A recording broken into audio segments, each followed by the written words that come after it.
Tudo bom, gente? Professor Ronaldo, vamos voltar a falar do processo revolucionário na Rússia, ok? Hoje vamos falar desse curto período que se estende de fevereiro de 1917 a outubro de 1917, quando os bolcheviques efetivamente tomam o poder. É um período curto, cronologicamente falando, mas ele é extremamente diverso, intenso, politicamente falando. Então, lembrando, de 1905 a 1917, lembramos que aquelas reformas estabelecidas por Nicolau II, através do Manifesto de Outubro, elas foram sendo gradativamente anuladas. E isso gerou muito descontentamento político, mobilização das massas. A entrada do país na Primeira Guerra Mundial agravou ainda mais aquele quadro social, já que a guerra trouxe enormes prejuízos, tanto material quanto humano. E sem contar também que era cada vez mais evidente a maior capacidade de articulação política de seus setores mais radicais, principalmente de grupos de esquerda. Então, dentro desse quadro de agravamento das questões políticas e também dos aspectos socioeconômicos, dá para entender por que em 27 de fevereiro de 1917, militares amotinados e setores da camada popular invadiram o Palácio de Inverno e investiram contra a Duma, contra o parlamento. Isso faz com que Nicolau II, acuado, junto com sua família, se refugie no quartel do Comando Maior. Nesse momento é formada uma nova Duma, um novo parlamento, que o Kerensky, um líder da burguesia nacionalista, habilmente consegue controlar. E pelo menos num primeiro momento, ele consegue conter aquele ímpeto revolucionário dos amotinados, daquela camada popular. Em março, é formado um governo provisório. Óbvio, pressionado, Nicolau II, ele é obrigado a abdicar, portanto, aqui, é estabelecido o fim da monarquia e, posteriormente, estabelecido um governo republicano. Esse governo, provisório, será inicialmente controlado por um membro da pequena nobreza, o príncipe Liov, e Kerensky, esse líder da burguesia nacionalista, que será transformado em ministro da guerra. E aí, Ronaldo? E aí que esse governo provisório, ele vai estar numa corda bamba permanente, porque ele não pode ignorar essa crescente capacidade de mobilização dessa massa oprimida, certo? Olha o que eu falei, são militares amotinados, são camponeses exigindo mudanças na estrutura agrária, operários exigindo também controle sobre esses meios de produção, sobre as fábricas, certo? Portanto, politicamente é um momento de muito radicalismo. Esse governo provisório, eu acabei de falar, ele é representante da burguesia liberal. E eu já em aula anterior falei, essa burguesia liberal, ela é muito frágil, porque aquela industrialização russa, ela era incipiente, ela era dependente do Estado, ela era dependente do capital externo. Portanto, essa burguesia tinha pouca força, pouca representação política. E ficava muito difícil para ela, sozinha, conduzir a Rússia num processo político tão grave, tão radical. Para tentar manter-se no poder, Kerensky, ele acena com a convocação de uma Assembleia Constituinte.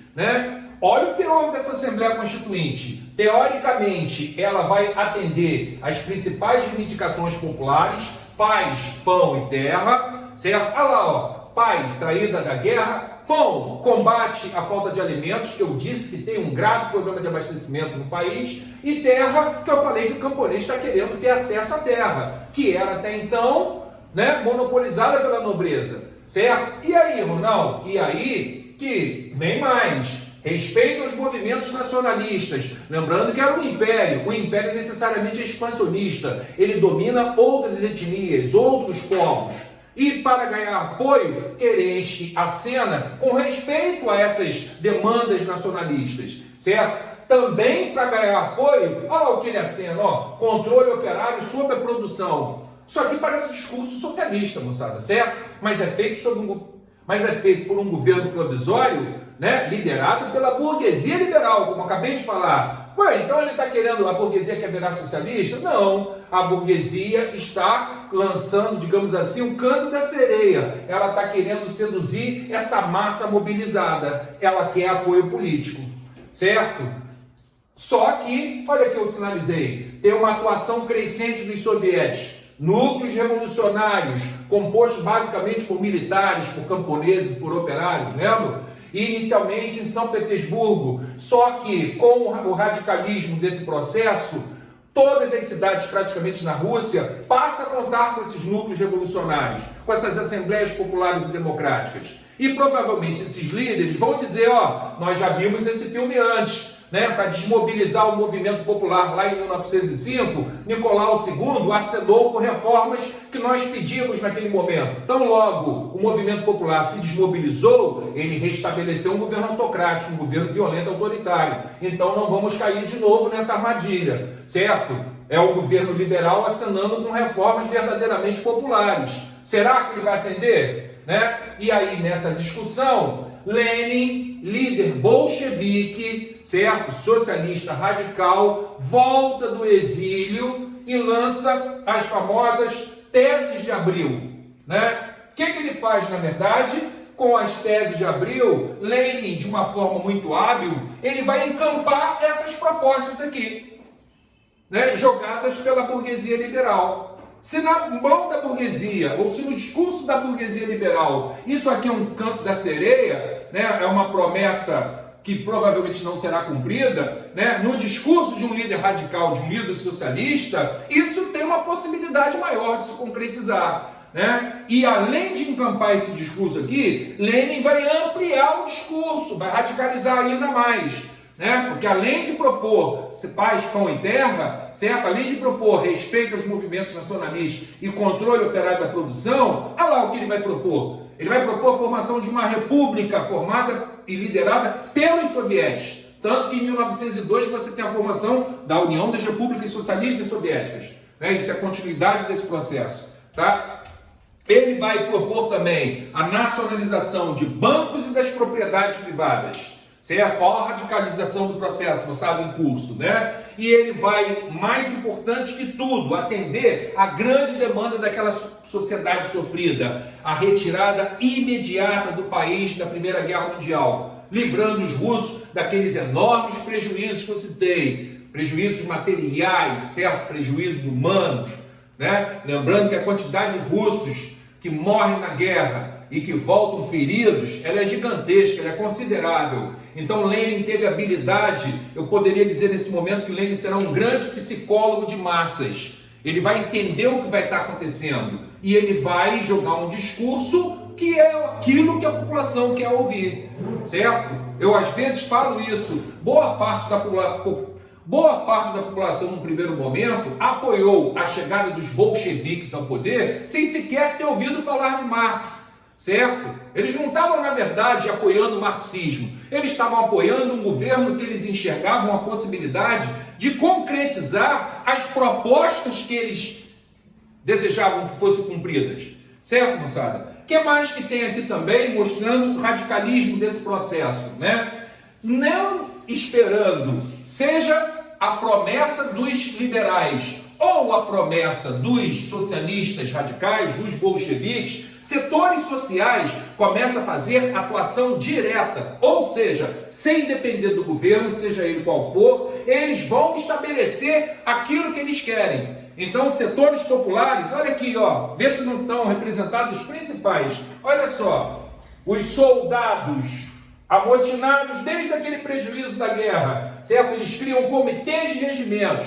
Lembrando que boa parte desse camarada está vendo seu amigo morrer, parte dele volta ferido da guerra, né? Lidava com a falta de salários, com a fome na frente de batalha. Portanto, esses soldados não precisam do governo para dizer que eles estão no sufoco. Eles vão se organizar para tentar uma melhor condição de vida. Camponeses, aqui ó, Lenin aqui em cima está propondo, né, está pegando gancho na promessa feita pelos liberais, que aqui foi feita a promessa de reforma agrária, né? Essa promessa também é reforçada pelo Lenin. Os camponeses não vão esperar a promessa, seja de um lado ou de outro. Eles partem para a ação direta, começam efetivamente a realizar uma reforma agrária, tomando terras, tomando colheitas e instrumentos de trabalho. Certo? Ou seja, eles vão caminhar à frente do governo ou do líder radical. Certo, moçada? Isso também foi feito pelos operários. Olha lá, ó, tá vendo? Soldados, camponeses e operários. A massa revolucionária que estava à frente do processo, certo? O que o operário faz? Os operários formam comitês de fábrica e fazem uma importante mudança para aquela sociedade, né? Estabelecendo uma redução da jornada de trabalho para 8 horas. Certo, moçada? Então, que bacana você ver a população, né, diretamente ligada ao processo, conduzir na prática esse processo, certo? Efetivar as mudanças, atendendo às suas principais demandas, correto? Diante desse quadro, né, na visão de um conservador, era um quadro caótico, na visão desse governo provisório, era um quadro caótico, fica evidente, né, que essa mobilização popular, que essa atuação direta da sociedade, né, e também uma maior manifestação de seus setores políticos mais radicais, aquilo exigia, digamos assim, uma contra-ofensiva, uma contra-revolução. E isso é tentado através de um golpe de Estado. Setores liberais conservadores se unem ao líder das Forças Armadas, um general chamado Kornilov, certo? Com o apoio da burguesia, o Kornilov tenta desfechar esse golpe conservador, esse golpe contra-revolucionário. Ele tenta deter essa instabilidade política, essa radicalização política que estava ocorrendo, certo? Deu certo? Não, não deu certo. Esse golpe conservador, né, não dá certo porque aí tem uma firme atuação da liderança bolchevique que, contando com forte apoio popular, certo? E interessado, no caso, na continuidade desse processo de radicalização política, né? Ou seja, a liderança radical com esses segmentos populares conseguem neutralizar essa tentativa conservadora, certo? Aí a gente entende por que finalmente, em outubro de 1917, esse setor bolchevique, certo? Os socialistas mais radicais efetivamente conseguem concretizar esse processo revolucionário, ou no mínimo concretizar essa tomada de poder, certo? Porque concretizar esse processo revolucionário, na verdade, é um outro fator que vamos estudar através dos governos de Lenin e do Stalin. Mas isso fica para uma próxima aula, tá? Por enquanto, paramos por aqui, certo, moçada? Se cuidem, abração, valeu!